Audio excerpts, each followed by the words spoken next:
This episode of Bouts Talking Bouts is brought to you by Bare Knuckle Betting Shark. Winning parlays, if you're looking for them in BKFC, you got to be checking out BK Bet Shark. Here's the thing, $50 buys, you get a personalized bet slip. It's based on your own budget. You can be flexible. It is what works for you. And this guy's got the receipts. You can check out all the winning tickets. You can peep them, and you can do so at Bare Knuckle Betting Shark. Check him out on Instagram and get with it. Got them personalized betting slips going on, $50 buys. All right, on this episode of Bare Knuckle Radio, very excited to be chatting with an individual who competes at BYB 21, which fittingly goes down on the 21st of October. We've got Trevor Morris stepping into that mighty Trigon to take on Jon Barnard, and great having Jon on the show. How are you doing there, man?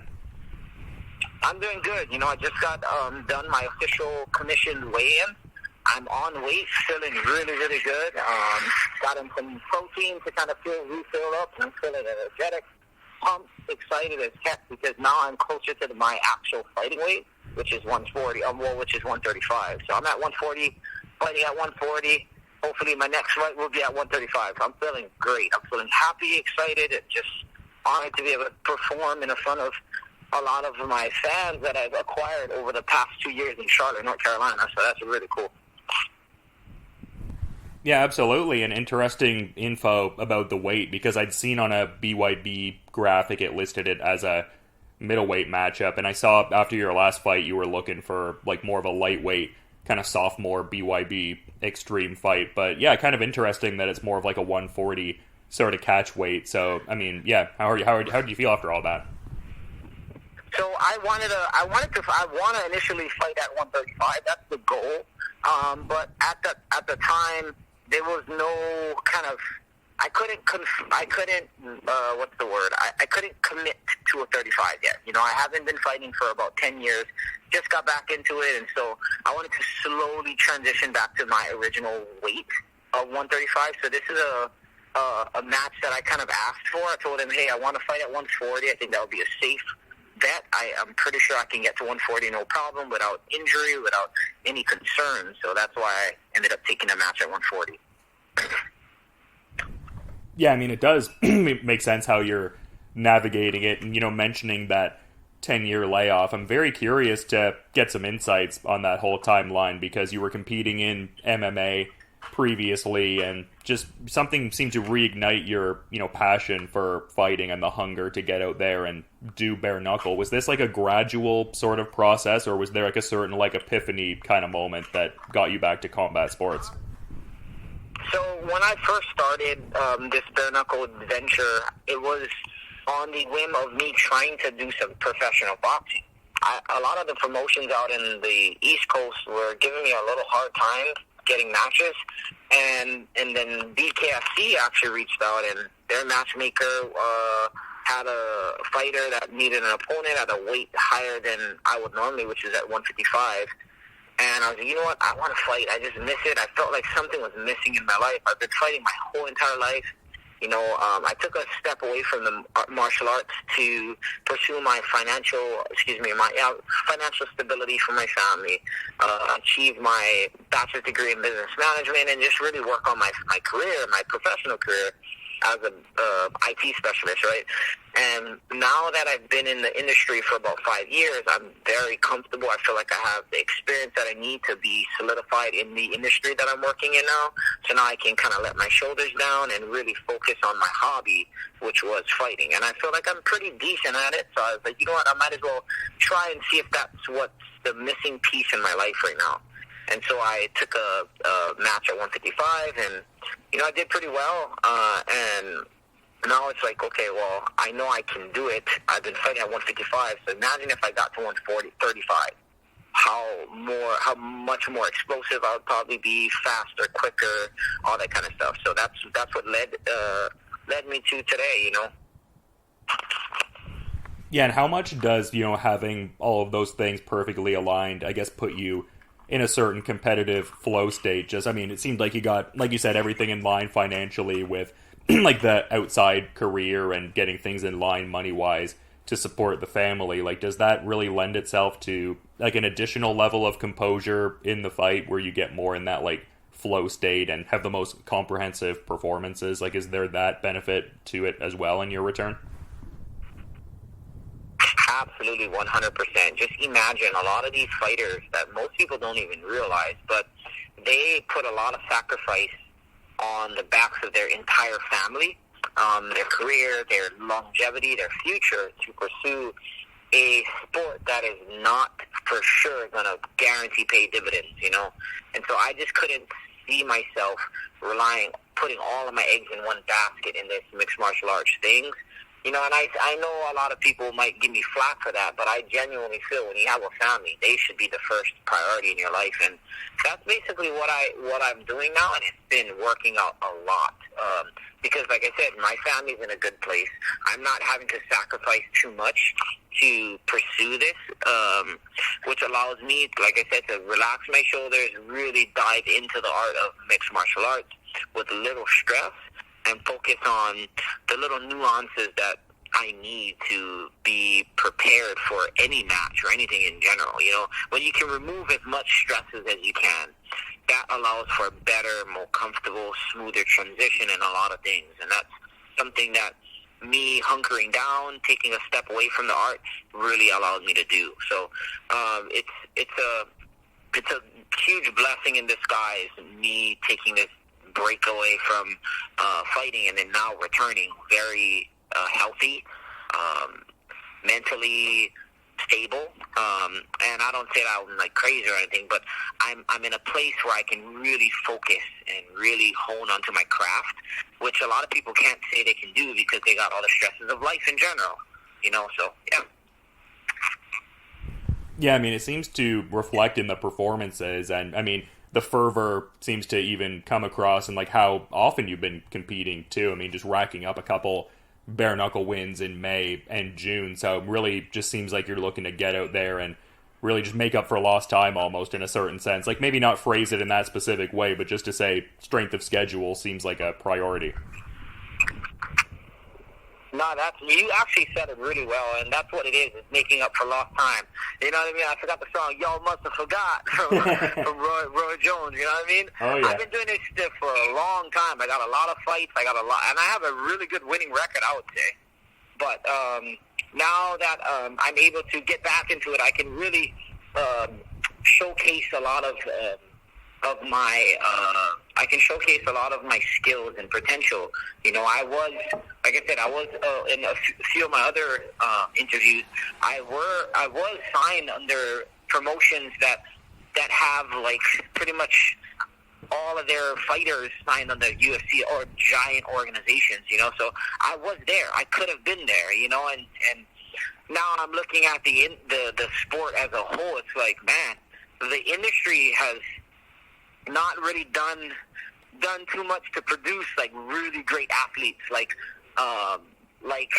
I had to compete against when I was upcoming in the ranks, you know. So I was like, you know, this is a great time to get back into it and let me show myself.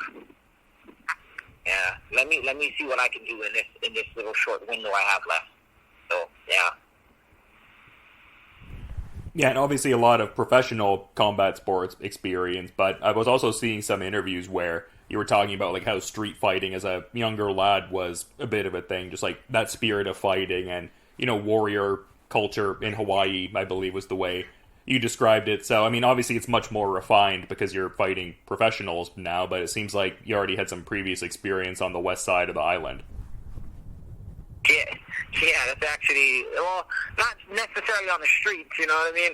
I probably fall on the streets probably twice.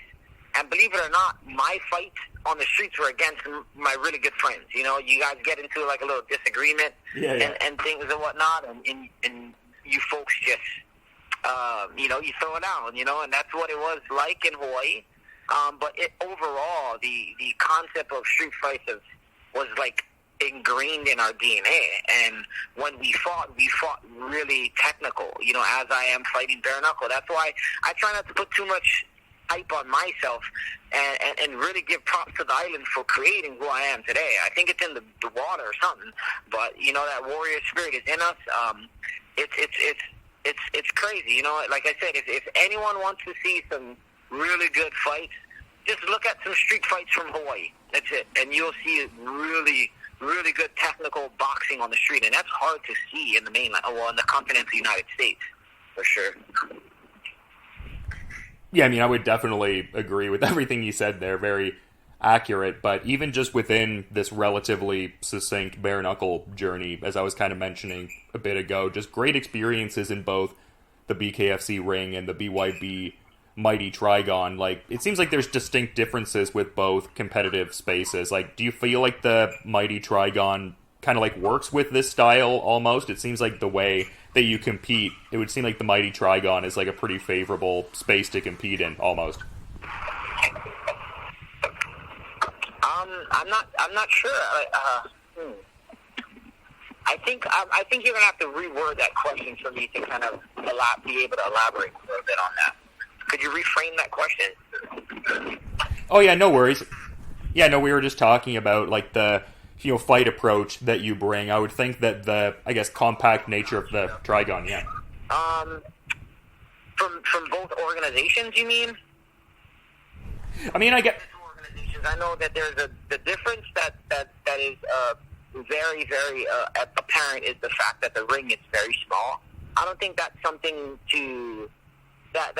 one needs to really worry about unless he is a person that likes to utilize ring, right? So if they're a good boxer that likes to run around and whatnot, then yeah, the BKFC would probably have the better advantage for a fighter of that type of style. But for me, I'm a slugger at heart, but I'm learning that you can't be a slugger in this game. You know what I mean? I learned how to roll with punches, so it probably kind of the bare knuckle ring and the Trigon, is a little bit more inducive to my style. The good thing is that the Trigon or BYB offers 3 minutes of work. 2 minutes is really short amount of time, so you really cannot play around, and it forces fighters to really just go balls to the walls and offer so much openings and mistakes because you feel like you're in a rush to really get in I don't know. I just noticed that a lot of fighters are rushing their fight rather than taking their time and picking their shots and finding their holes. I get to do that with BYB, and that's the greatest thing for me in the BYB Trigon. The amount of time I get to work and really figure things out and adapt and just capture data on my opponent as the rounds go on. So far, I haven't gone that far. I think 2 rounds is the longest I've went. Hopefully, I can get a little bit long. Well, maybe not. Maybe if I can, I'm gonna try to finish it soon. I'll obviously get out, get that paycheck, and just be home. But I want to be able to showcase a little bit more skill, and be a little bit more explosive, a little bit more exciting. So hopefully, that's something that this 3 minutes is going to allow me to do. I can warm up and slowly progress as I normally do. Yeah, I get what you mean, and in kind of, I guess, looking at this next opponent here, I mean, bit of a curious, opponent to kind of assess in a particular regard, just in as far as previous MMA experience, and they have competed in bare knuckle beforehand, but I mean, fighting someone like Howard Davis, who's readying to fight for a championship in his next outing. Like, I guess I'm asking, like, what are your thoughts on Trevor Morris overall from his stylistic attributes you may have seen, but also his fighting resume? I'm not one to talk smack too much, but I definitely feel like there's level to this boxing stuff, and I don't think he's even close to the level of technicality that I'm on, but that does not make me undermine him, nor am I doubting the capability that he has, or anyone has in this bare knuckle, because all it takes is one, right? All it takes is one shot. You can be the horriblest fighter in the world, you can just land one lucky shot, and that's it. So I'm being cognizant about that, and I'm not taking this dude lightly. I don't think he's technical. He's an MMA fighter that's probably more rounded in the ground area of martial arts. So technically, say if we did a kickboxing, I'd probably run right through this guy. But again, we're doing bare knuckles, so anything can happen. He seemed a little strong when he fought Howard Davis. He was able to push Howard Davis back a little bit, kept Davis on his back foot a lot.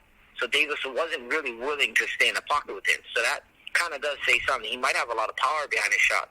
I'm not sure. I'm going to try not to, validate whether he has or not. But I definitely feel like I got the edge in regard to the technique, the experience that I have as well.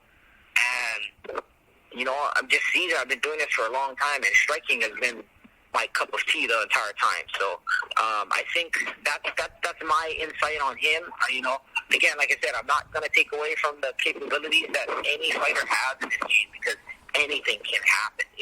I've seen fights like that where a guy is supposed to demolish their opponent, and that didn't happen, because of a lucky shot. So that's my take on this guy, and what I think people need to be cognizant about in the bare knuckle scene as we continue to develop the technique and the art of bare knuckle, because it's still growing. It's still, people are still trying to figure out how to do this, how to fight bare knuckle. It's not the same thing as boxing. It's not the same thing as MMA. So, yeah, and it's cool to hear that. Like, I think your previous combat sports experience informs that as well, and just also cool to see you getting in some like specific work with guys like Tony Soto, who's readying for his own big bare knuckle fight this weekend and everything like that. So yeah, just love to see it. Yeah, I've been working with Tony Trucker, Hit 'em Holloway, who else? Ryan Jett, a handful. What's his name? The main event, Keith, the Rockstar. I've been working with all those guys, and Trevor as well. I think he's fighting on the undercard as well. But I've been working with a lot of bare knuckle fighters, and I've been finding a lot of some knowledge and wisdom from these fighters. Whether that's a little nuances and stuff like that, but nonetheless, I'm absorbing everything I can every time I get to surround myself with these people, for sure. Yeah, I love hearing that, and it's just a cool time in the sport. Like you were kind of saying earlier, people are like trying out different things, trying to get their own, methodology going, like just with every aspect. Like I talked to some guys who will like really swear by using like the bigger gloves, for instance, whereas like some guys will go for that like precision work with the smaller MMA gloves. Like some guys use both. It's just like, it's not a one size fits all kind of deal. Right. Yeah, I've been utilizing a lot of the smaller. Well, I actually haven't. I've been just doing regular boxing, and then every now and then we'll put on some MMA gloves or shooter gloves, and just try to see if I can kind of prepare myself or work on like just the finer things in regard to the bare knuckle. Like one of the things that I work on a lot is the ability to dodge and block punches without a glove. So I have one of my trainers use Shuto gloves, which is like a thicker MMA glove. Looks like a boxing MMA glove combo, you know what I mean? So it's very small. So with bare knuckle, you can really fit in a shot anywhere.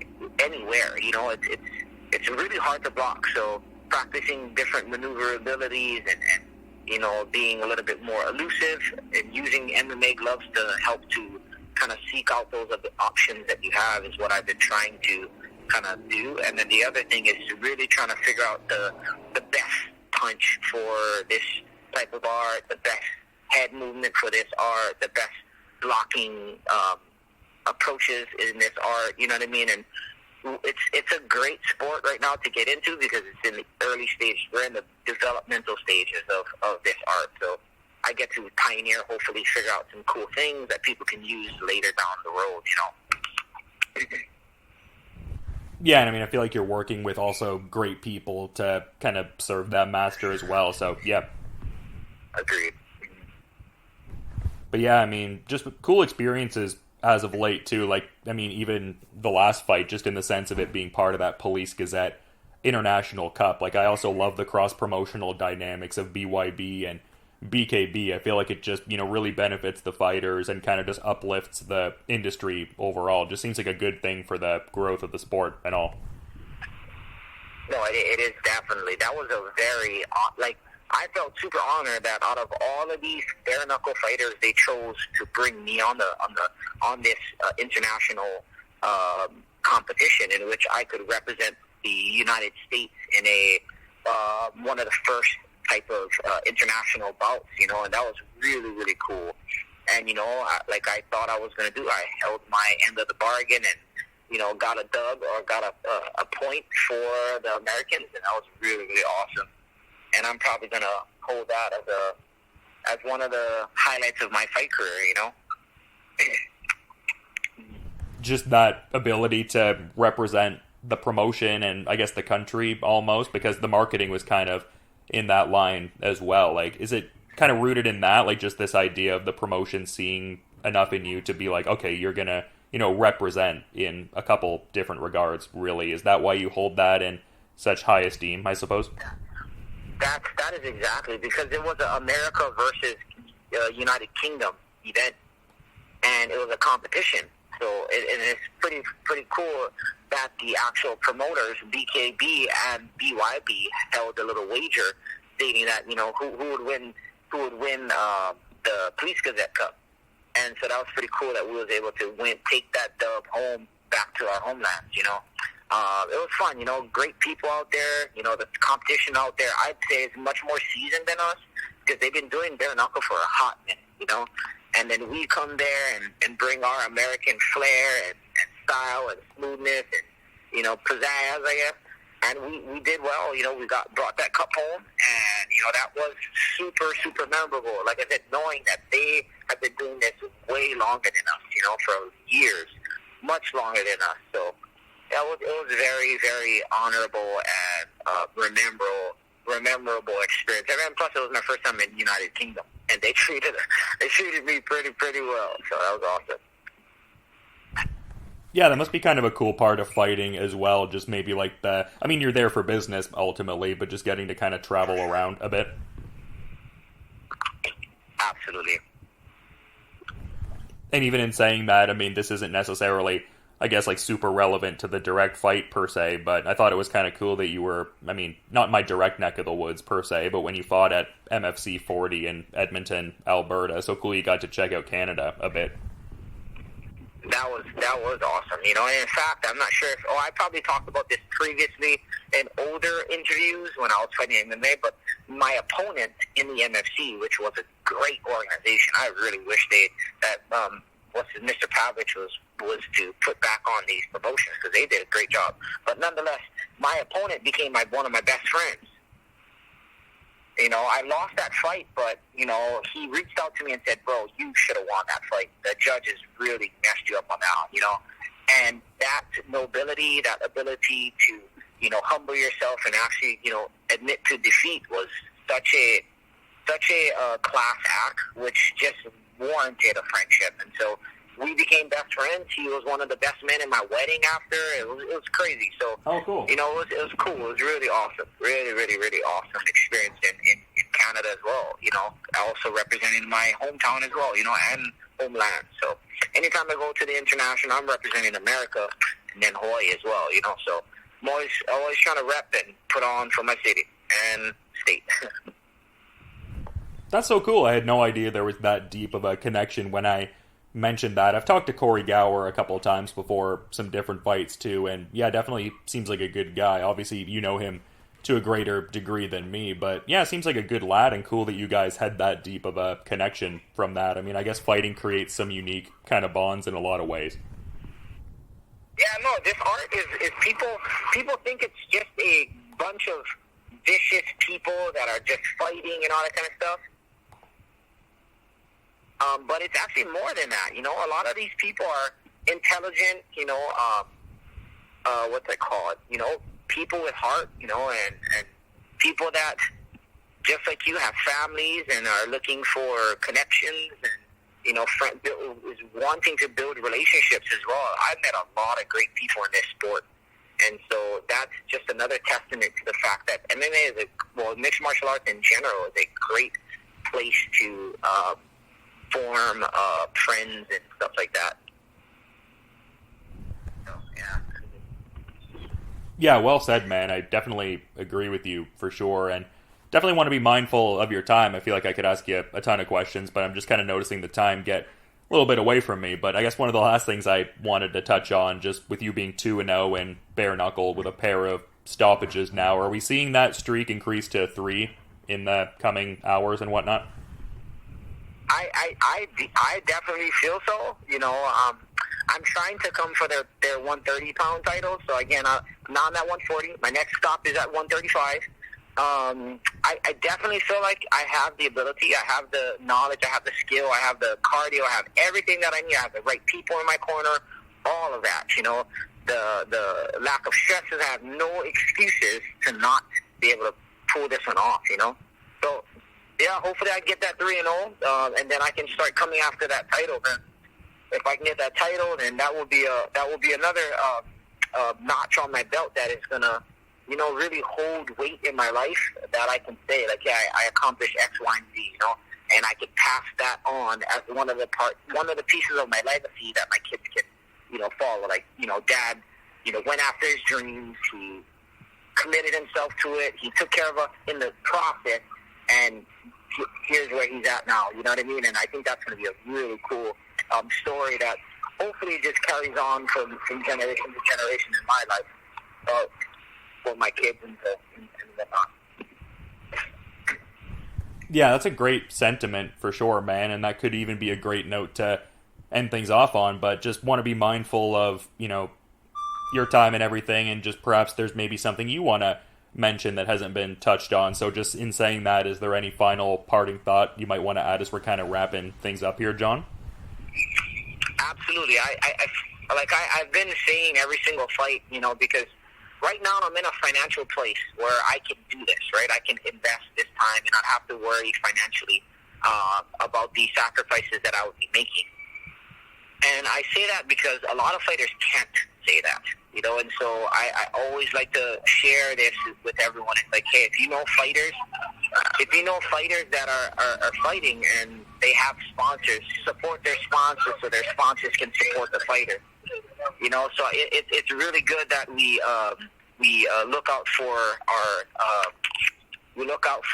our fellow fighters. You know what I mean, and support you know, the people that support them. And so with that, I'd like to segue into my sponsors, some of the sponsors that have been supporting me throughout this journey, which is Misguided Individuals, New Level Concept. We got what's called Top Tiger Team Boxing, Andre Miguel, who took me in, really created a safe gym and haven for myself and my family to really flourish and thrive in the gym.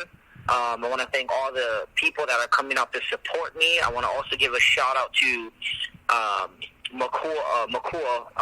King Eddie. He actually has a comic book, which is really cool, a comic book on Hawaii. So he made a really cool comic book in which he talks about the life living in Hawaii. So if you're interested in to know like a little really in-depth, intimate wisdom or knowledge on how the Hawaiians and the locals of Hawaii is living, as I was, you know, raised, as I was brought up, you can get a little glimpse of that in his comic book, which is really, really cool. And then, you know, there's what's called DJ JK, which created my walkout song, which is a custom song that has a lot of significance as well to me because, one, the introduction actually is where I got my fight name, and then two, the second segments are one of my sponsors, which is Mac Foreign, who actually is one of my really good friends that sponsored me for this fight, and he's a producer. And then it talks about the island and the side of the island that I'm from. So it's a pretty cool thing. So everything comes full circle, you know, and it's just a part of that journey in my life. So those are some of the things. And any other sponsors that I forgot to mention, you know, really love you guys. And check out my website at untamable.net, in which you can find all of my sponsors and a way to support me by supporting my sponsors.